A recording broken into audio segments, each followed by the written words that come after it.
बिस्मिल्लाहिर्रहमानिर्रहीम, अस्सलाम वालेकुम। उम्मीद करता हूँ आप सब लोग खैरियत से होंगे। आप कार्स रॉकयार्ड देख रहे हैं और मेरा नाम सैयद शाहब शाह है। तो फाइनली हमारी जो प्रोजेक्ट 86 करोला था वो कंप्लीट हो गया और अभी मैं इंशाल्लाह आपको स्टार्ट से लेके एंड तक इसकी हिस्ट्री बताऊंगा, इसमें हमने क्या क्या किया है वो बताऊंगा और फिर अभी जो फाइनल लुक होगी इंशाल्लाह वो आप लोगों को दिखाऊंगा। आप लोगों ने करना ये है कि वीडियो एंड तक देखनी है, बीच में स्किप नहीं करना, और ताकि आपको हर एक चीज़ का पता लग सके और जो जो चीज़ें हुई हैं उसकी कॉस्ट भी बताऊंगा, कितना खर्चा आया मेरा और कितना टाइम लगा है। टाइम तो है तकरीबन आप ये समझ सकते हैं कि तकरीबन कोई 1.5 महीना लगा है। ये प्रोजेक्ट थोड़ा सा अर्जेंट बेसिस पे हुआ है। गाड़ी मैंने खुद खरीदी थी। ये जो हमारे कस्टमर हैं ये थे यूएसए के थे। उन्होंने मुझसे ऑनलाइन ही डील की थी और गाड़ी मैंने उनको परचेज़ करके दी थी और देन इस पे हमने काम स्टार्ट किया। इसमें इंजन लगा हुआ था मैनुअल गियर के साथ 1300 सीसी 4 EFE, और लेकिन वो चाह रहे थे, कस्टमर चाह रहे थे हमारे कि वो ऑटो इंजन के साथ हम रखें। तो फिर देन सबसे पहला काम हमने किया ये है कि गाड़ी में हमने इसका जो इंजन रूम था वो हमने पेंट किया, क्योंकि प्लान ये था कि सबसे पहले हम इसमें इंजन फिटिंग करेंगे। टाइम बहुत शॉर्ट था, इस वजह से चीज़ों को वाइंड अप करना और इतना बड़ा प्रोजेक्ट जो है वो इतने कम टाइम में करना बहुत मुश्किल था। तो खैर पहला एक्सपीरियंस था, इस वजह से मुझे भी कुछ चीज़ों का आइडिया नहीं था, लेकिन ये था कि साथ साथ जब होती रही हैं चीज़ें तब हमें पता लगता रहा है। काफ़ी चीज़ों के पीछे फिरना पड़ा है, बहुत टाइम लगाना पड़ा है और जगह लोकेट करनी पड़ी है, क्योंकि इतनी पुरानी गाड़ी है, 86 मॉडल गाड़ी की चीज़ें इकट्ठी करना तो वो बहुत मुश्किल होता है।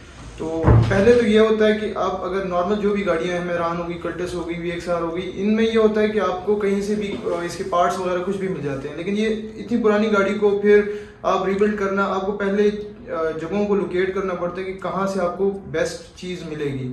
तो खैर ये अलग टॉपिक है। आते हैं, पहले हमने फिर ये किया कि इंजन को हमने स्प्रे किया। कुछ माइनर डेंटिंग थी फ्रंट की, आप कह लेंगे जो पट्टी वगैरह है उनको हमने उसकी सेटिंग की हमने इंजन के मुताबिक।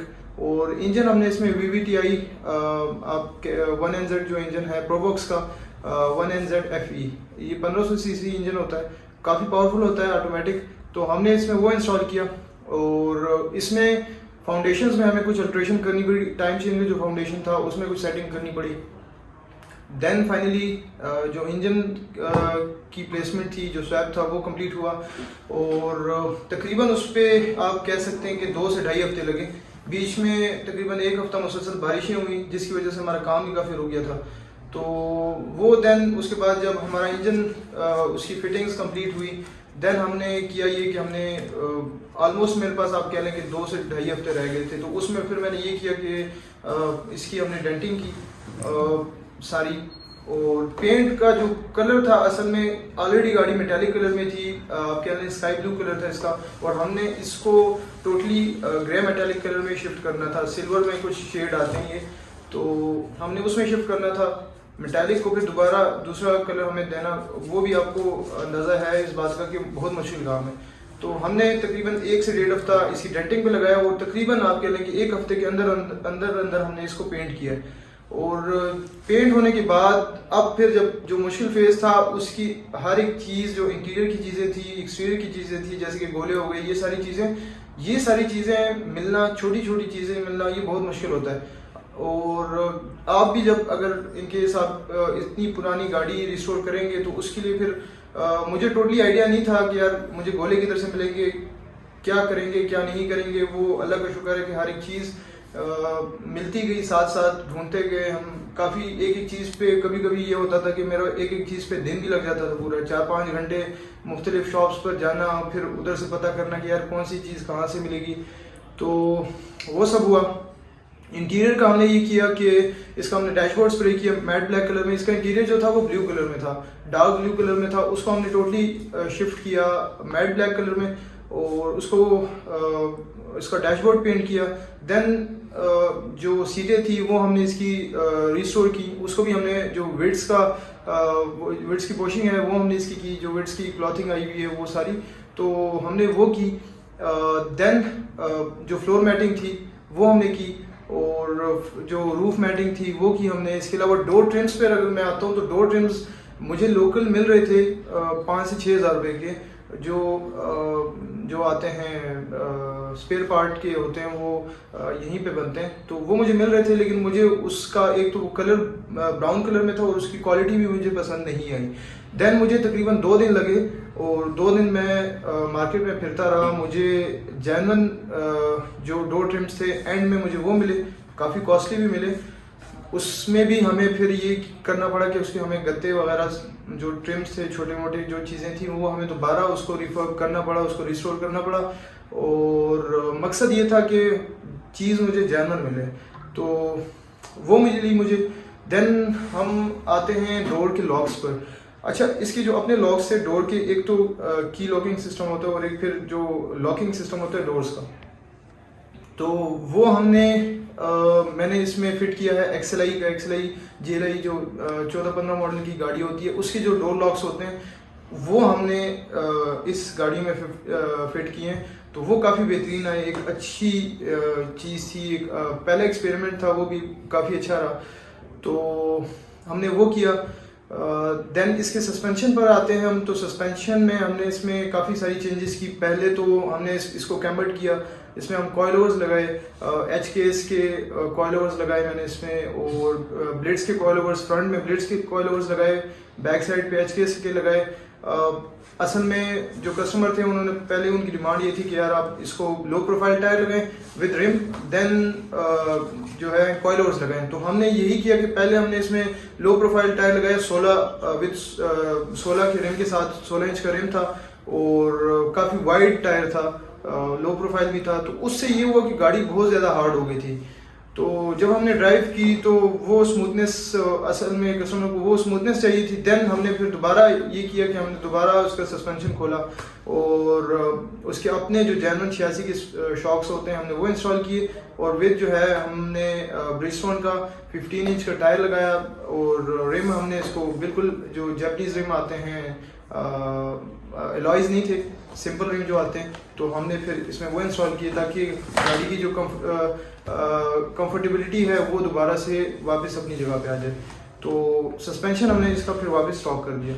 तो ये सारा सीन हुआ, और इसके भी जो है ना काफ़ी, क्योंकि वो आपको मैंने पहले बताया कि कन्फ्यूजन भी थी, काफ़ी कम टाइम था इसमें चीज़ों को कवर करना था, तो कभी ये होता था कि कोई चीज़ कहाँ पे हो जाती थी। इसी वजह से मैंने 10-12 दिन, आपने देखा होगा मैंने कोई वीडियो भी नहीं बनाई। काफ़ी ये होता था कि देर तक काम करना पड़ता था गाड़ी में। और अच्छा, बैक लाइट्स पर हम आते हैं। तो इसको मैंने कस्टम लाइट्स लगाई हैं जो टेल लाइट्स हैं। प्लान फ्रंट लाइट्स का भी था, प्रोजेक्टर लैंप्स का, लेकिन वो हमें ड्रॉप करना पड़ा क्योंकि ऑलरेडी जो है गाड़ी बजट हमने सेट किया था तकरीबन 7 लाख रुपए का, लेकिन गाड़ी बजट से काफ़ी ऊपर चली गई थी। क्यों चीज़ें लगती रहीं। अब जैसे कि अगर मैं आपको सिंपल एग्जांपल दूं, जो बाहर के जो डोर के गोले होते हैं वो मुझे 500 रुपये की भी मिल रहे थे, 800 रुपये की भी मिल रहे थे, लेकिन फिर जब हमने इसमें लगाए बिल्कुल जेन्युइन जो स्टील के गोले होते हैं वो मुझे 3500 रुपये की मिले। तो आप कह लें कि कहाँ 700-800 रुपये की चीज़ और कहाँ फिर 3000-3500 रुपये की चीज़। तो इसी तरह हर एक चीज़, इसके इंटीरियर पे मेरे काफ़ी खर्चा आया। एक चीज़ आप कह लें कि जो अंदर के रूफ के गोले होते हैं वो भी काफ़ी कॉस्टली थे। पहले तो फिरना पड़ता था कहीं, तो फिर जाके मिलते थे। इसमें हमने फिर देन LCD लगाई, साथ बैक कैम का लगाया, स्पीकर्स लगाए, साउंड सिस्टम हमने इसको पूरा सेट किया। तो ये सारी चीज़ें हुई गाड़ी में। अब अगर हम गाड़ी के बजट पर आते हैं, टोटल कॉस्ट क्या आई गाड़ी पे, तकरीबन 380 की हमने ये गाड़ी परचेज़ की थी। एक्सीडेंटल नहीं थी, इंटीरियर भी गाड़ी का जेन्युइन था, बाहर से कुछ शॉवर वगैरह था गाड़ी में, लोअर नंबर लाहौर की रजिस्ट्रेशन थी। तो 380 की हमें गाड़ी मिली। देन हमने इस पे मतलब हमने पहले जैसे आपको मैंने बताया कि 7 लाख रुपए का बजट हमने सेट किया था, लेकिन जैसे जैसे चीज़ें होती रहीं, तकरीबन आप कह लें कि 2-1 लाख रुपए का इंजन का बजट था। उसमें इंजन की fittings, each and everything, radiator, meter, आप कह लें इंजन रिलेटेड सारी चीज़ें। अच्छा, एक और चीज़ हमने इसमें AC भी इंस्टॉल किया, उसको रनिंग कंडीशन में लेकर आए। हमने इसमें किया ये कि जो कंप्रेसर था इसका, तो वो हमने चेंज करके होंडा लाइफ का कंप्रेसर लगाया। अच्छा, होंडा लाइफ के कंप्रेसर में ये एक खूबी है कि वो काम बहुत अच्छा करता है, लाइट होता है, इंजन पे इतना प्रेशर नहीं आता। और इसके अलावा सिटी का कंप्रेसर भी काफ़ी अच्छा है, लेकिन सिटी का ये है कि वो काफ़ी पावर मांगता है, काफ़ी लोड हो जाती है, इंजन पे काफ़ी लोड आ जाता है। तो होंडा लाइफ का हमने इसमें कंप्रेसर लगाया और गैस वगैरह इसकी पाइपलाइंस वगैरह सेट की, सारा कुछ किया। तो वो सारा कुछ हमने इसमें ऑन किया। तो आप कह लें कि तकरीबन 15 से 16 हज़ार रुपये AC पर आए। देन सस्पेंशन पर आप कह लें कि कोई 45 to 50,000 सस्पेंशन पर आए। और इसमें बाकी सारी चीज़ें भी थी, व्हील सिलेंडर्स भी थे, ब्रेकिंग सिस्टम भी था, ये सारा कुछ इसमें सस्पेंशन और ब्रेकिंग सिस्टम की मैं आपको बात बता रहा हूँ। इंटीरियर पर तकरीबन काफ़ी खर्चा हुआ मेरा। आप कह लें कि कोई 50 से 55 या 60 हज़ार रुपये तकरीबन, अभी मैंने टोटल सम अप नहीं किए, लेकिन तकरीबन आप कह लें कि 60 हज़ार रुपये इसके इंटीरियर पर आए हैं। 15 हज़ार रुपये तकरीबन आप कह लें कि साउंड सिस्टम पर आए। डेंट पेंट पर तकरीबन आप ये अंदाज़ा लगाएं कि 60 से 65 हज़ार रुपये डेंट पेंट पर आए हैं। तो ये सारी सूरत हाल थी। अब जो टेल लाइट्स हैं वो मुझे एक भाई मिले हैं, काफ़ी अच्छे भाई हैं, वो ये टेल लाइट्स बनाते हैं, कस्टम लाइट्स बनाते हैं। तो उनसे कोऑर्डिनेशन कुछ बनी, मैंने 86 के लिए भी बनाए, FX के लिए भी बना के रखे हुए हैं, और शरार्ड का जो प्रोजेक्ट आया उसके लिए भी बना के रख लिए मैंने। तो वो एक अच्छा मुझे एक वो मिला है, उनसे कोऑर्डिनेशन हुई और काफ़ी अच्छी चीज़ मिली मुझे, कुछ थोड़ी सी हट के है, तो उसको हमने ट्राई किया, काफ़ी अच्छी लुक आई गाड़ी में। तो ये सारी चीज़ें थी। सारा हिसाब किताब हुआ। भी मैं आपको इंशाल्लाह गाड़ी की जो फाइनल लुक बनी है वो भी दिखाता हूँ, और इंशाल्लाह आपको पसंद आया होगा। और कुछ ये था कि जल्दबाजी में, क्योंकि ये चीज़ें मैं ऑलरेडी आपको बता चुका हूँ कि ये जो प्रोजेक्ट्स होते हैं इस पर जल्दबाजी नहीं हो सकती। अभी फ़िलहाल मेरे पास उस तरह के रिसोर्सेज भी नहीं है, क्योंकि बारिश हो जाती है या इस तरह का कोई हो जाता है तो हमारा काम स्लो डाउन हो जाता है, रुक जाता है। तो मैं कोशिश ये कर रहा हूँ कि वर्कशॉप को अपग्रेड किया जाए, साथ साथ इक्विपमेंट्स को अपग्रेड किया जाए, ताकि हमारा काम रुके ना। तो एक अच्छा एक्सपीरियंस रहा है। एक आप कह लें कि जो नॉर्मल हम चल रहे हैं अभी XR में, मेहरान में, FX में, तो उससे हट के एक प्रोजेक्ट था, तो काफ़ी कुछ सीखने को मिला है। काफ़ी आप कह लें कि बीटी भी हुई है, लेकिन ये था कि एक अच्छा एक्सपीरियंस रहा है।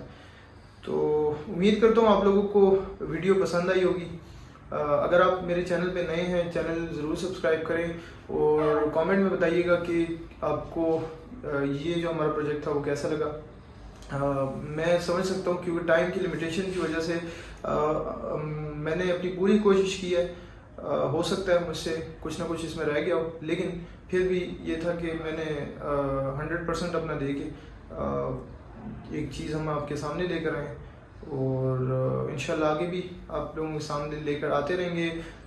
इंशाल्लाह आगे भी एक तो ये है कि अपने काम को हम इम्प्रूव करेंगे। मैं ये नहीं कहता कि हमारा काम बिल्कुल परफेक्ट है, लेकिन ये है कि जिस जगह पे फ्लॉज हैं, वीकनेसेस हैं, तो वो साथ साथ हमें अंदाज़ा होता रहता है उस बात का। तो इंशाल्लाह कोशिश ये होगी कि आगे चल कर इन चीज़ों को कवर अप करें। तो अपना बहुत सारा ख्याल रखें, अपनी दुआ में मुझे याद रखें। अल्लाह हाफिज़।